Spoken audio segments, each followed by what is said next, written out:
Hi guys, welcome back to my channel, Vegan Yogi Linda in the kitchen and on the mat, and today we're in the kitchen.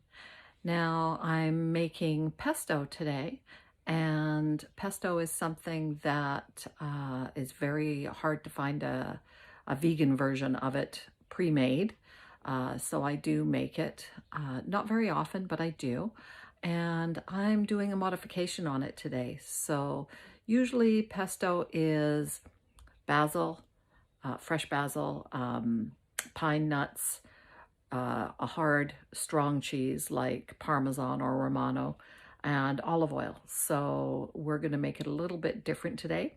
I'm going to put some basil in it, but it's not going to be all basil. I'm going to be using spinach to make it a little bit milder. I'm also going to be doing it with zoodles, which is spiralized zucchini instead of pasta, and I'm going to saute some vegetables with that: mushrooms, sun-dried tomatoes, onions, that sort of thing. So let's get started. You're going to need about 2 cups of packed fresh baby spinach, and I'm also using about half a cup of packed fresh basil leaves as well. You can add more or not at all, up to you. I want that basil flavor in there. I just don't want it overwhelming. About half a cup of pumpkin seeds. About half a cup of nutritional yeast. Half a cup of extra virgin olive oil. I've got 2 large cloves of garlic here, and I have minced them. Now you don't need to mince them. I'm going to be putting everything in the food processor. However, I find that if you don't at least chop them up a little bit, that you end up with a big chunk of garlic somewhere in your mixture. So I like to mince them before putting them in.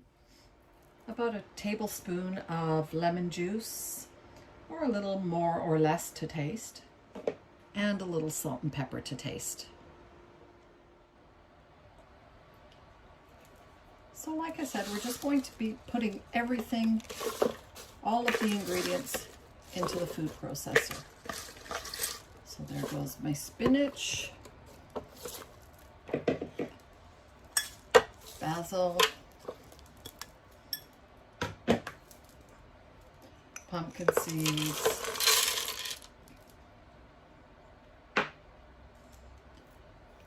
nutritional yeast. Nutritional yeast adds a cheesy flavor to it. My garlic.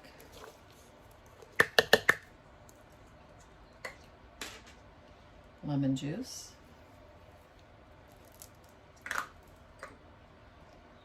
Oil.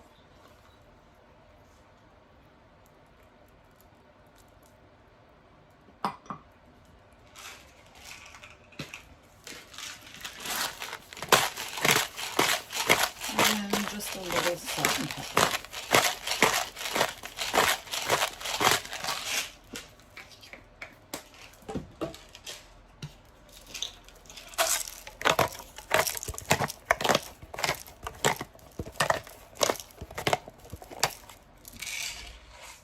We are going to put our lid on it,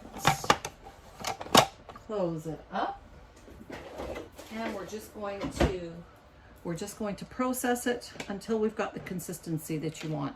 Now you can leave it quite grainy, like still chunky, or you can go really smooth. It's really up to you. I'm going to take the lid off, scrape down the sides. Oh, it smells good. Of course, I am hungry. Everything smells good when you're hungry.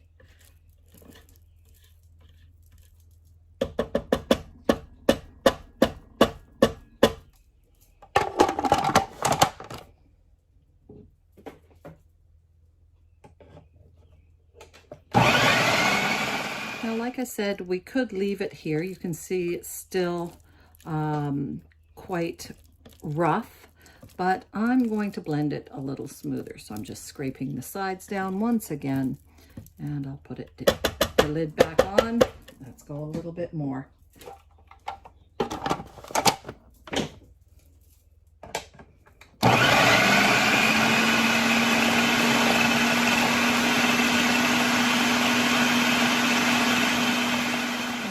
Have it. Doesn't that look awesome?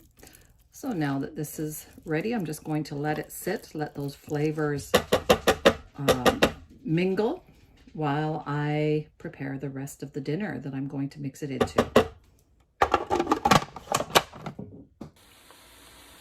So here I have sauteed my vegetables, and I've sauteed them in broth today. We've got enough oil in the pesto.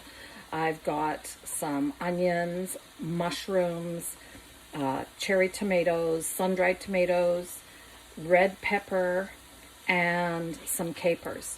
So to this, I'm going to add my zoodles. Now, zoodles are just spiralized zucchini, and normally I wouldn't cook it if I'm going to put a marinara sauce on it, because the sauce cooks it, and you don't want to overcook them. But because the pesto is not cooked, we're going to be adding that to the mixture. I'm going to throw the zoodles in with my sauteing vegetables. And basically you just do this once the vegetables are all sauteed, you throw them in there and just mix them in. So you don't want to cook the zoodles too much, because then they get soft. You want that lovely texture, and what a great alternative to pasta.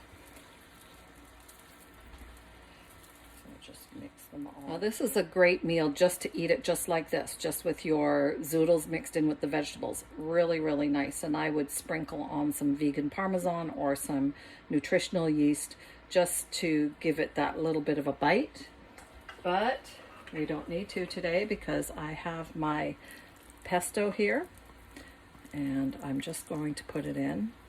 Oh, and just so you know, I used 2 whole small zucchinis for the zoodles,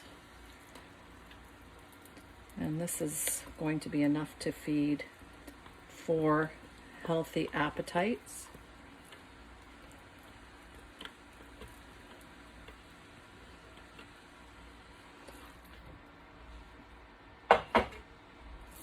And we're just going to mix this all together. And there we have it. Serving up this beautiful meal with a couple of slices of homemade garlic toast as well. How pretty is that? And so delicious.